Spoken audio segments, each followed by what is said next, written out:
Oui, lorsque de son âme, entr'ouvrant les abîmes, on en tâte des yeux les profondeurs sublimes, et qu'on ensuite en soi les flux et les reflux, nous y voyons souvent, entiers ouverts moulus, se dresser devant nous des quartiers de pensée d'une date inconnue, ou du moins effacée, qui, merveilleux d'aspect, ou d'un sinistre abord, nous semblent avec nous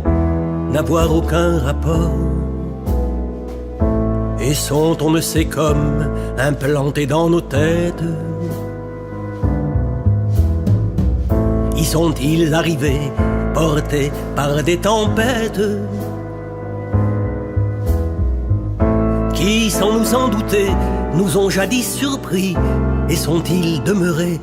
debout dans nos esprits? Comme autant de témoins de quelque ancien naufrage, l'homme qui vit n'est-il épave d'un autre âge, qu'un reste transformé de l'homme d'autrefois, qui sous un joug nouveau vient subir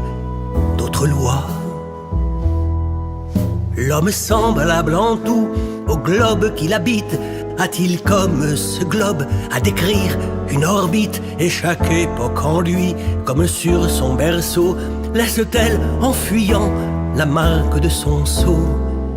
De poussière en poussière, essence vagabonde, a-t-on déjà vécu lorsque l'on vient au monde, et ses rêves qu'on prend ici pour des hasards, ne seraient-ils en nous que des reflets épars, que des rayons perdus d'une mémoire éteinte, que rallume un regard, que ravive une plainte? C'est ce que nous saurons peut-être quelques jours, quand ayant ici-bas achevé notre tour, nous sentirons que l'âme, enfin libre et ravie,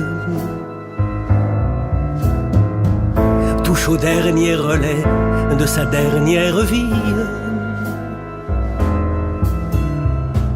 Nous sentirons que l'âme, enfin libre et ravie, touche au dernier relais de sa dernière vie.